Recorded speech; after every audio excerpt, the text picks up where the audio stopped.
All right, very, very powerful photograph on the front page of the Sowetan this morning. In fact, Sakina saying this could possibly be her photograph of the year. So, and reason being is that I just think it gives you the full extent of the damage when it comes to what happened in this area. Lack of proper housing, access to land, and regulations on erecting shacks put millions of lives at risk.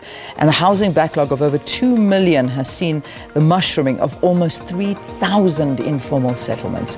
You know, it's just crazy why the poor are burning. And when you look at a photograph like this, you can understand living on top of one another.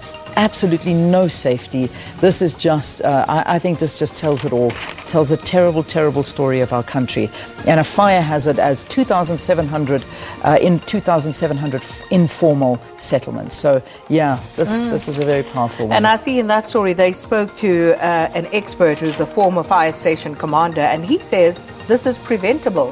What government needs to do is go into these informal settlements and actually teach people that if you are living in shacks that are 100 meters away from one another, or a meter rather, because that's just how close they are, that the fire, if there's wind, that fire jumps, and people need to be educated in how to actually prevent these fires. He says it's really not that hard. Yeah. But of course, this photograph, I think when we've seen in the past pictures of devastation of shack fires, it's always been very much at a surface level, ground level.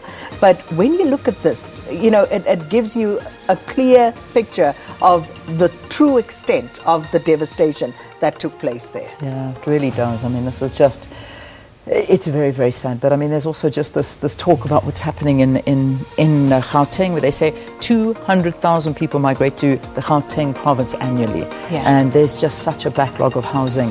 And that is the reason behind all of these informal settlements just mushrooming up all over the place. So anyway, that's the very big story. And another story that's quite interesting here, Becky never wanted Zuma as deputy. Pages 4 and 5 dig into this story, and that's quite an interesting one.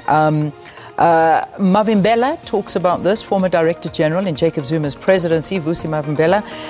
He out of suspicions that he was then Human Settlements Minister Tokyo Sekhuale's mole. Zuma at the time considered Sekhuale as a potential rival for the ANC presidency. So that's quite an interesting one if you want to get your hands on that. And he's just released a book, so yeah, all of that contained in that book.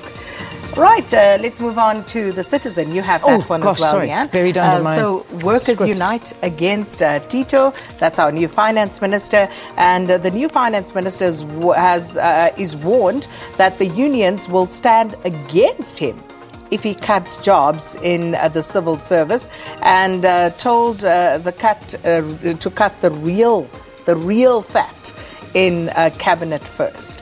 And this, of course, after Tito Mboweni was speaking at an event last week.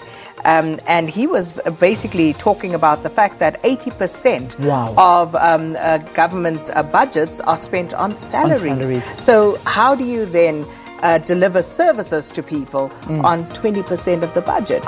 Now, in as much as I agree with the unions that it is absolutely terrible that we could be facing more job cuts, it's hard to argue against Tito Mboweni's logic. The numbers in are this there. regard. They speak for themselves. Absolutely. And it's a tough one. He really does face a difficult challenge in this midterm budget. But where's the middle ground? And it's going to be interesting to see if they actually are able to find that. Also, Madiba Corpse Art fetches 450,000. An anonymous collector has paid for a painting the ANC described as witchcraft. I tell you what, I want to see this on page 2. Oh, I think I've seen this one before. And it's a picture there of, you know, some top ANC people hovering over a corpse, as it were, of Madiba. And this particular painting, and the ANC saying this is insulting. And also, good start, bad ending for equities, and world record 23 billion rand lotto. For $2 a ticket, you can beat the odds in one of 303 million to win the US Mega Millions lottery. Hello. Okay, why not? We'll give it a try. And then finally, we've got the business day here. NPA's rogue unit case faces a court challenge. Former SARS senior official Johan van Lachenberg also wants 3 prosecutors investigated. So he's launched a legal campaign that could force the NPA to drop the so-called rogue unit case. Very interesting. This one's another one in the corner over there saying the Old Boys Club draws Truworth's investors' ire. So it says shareholder activists are gunning for fashion retailer Truworth's in a bid to force changes to its board and executive management, which 24 years after the country's first democratic elections continues to be dominated by white men. Transformation in the retail sector, which does not rely on government for licenses or for business, has lagged sectors such as mining and financial services. So just to point it out, 2 black women on its 11-member board, of which 1 was appointed in February, and only 2 women, no blacks amongst its 19 divisional directors. They fall very, very short of any requirement there. So that's the Truworths board. And then here, department renting derelict buildings. Gauteng Department of Education still paying monthly rental fees for vacant buildings evacuated by employees for failing to meet health and safety standards. And then we bring up the front page of the wasteful expenditure. Of the Citizen, wasteful expenditure. And then finally, lawyers, Gama will be trespassing if he reports for work. That is our story that we're going to be talking about very, very shortly now. Of course, Transnet CEO Siyabonga Gama will be trespassing if he reports for work today, and the company would be within its rights to then call the law enforcement agencies. We've got our guest, Mpho Leklape, non-executive director of Transnet, seated. We're going to be talking about this story and issues around it in a short while. All right, let's take a break and eat no more time.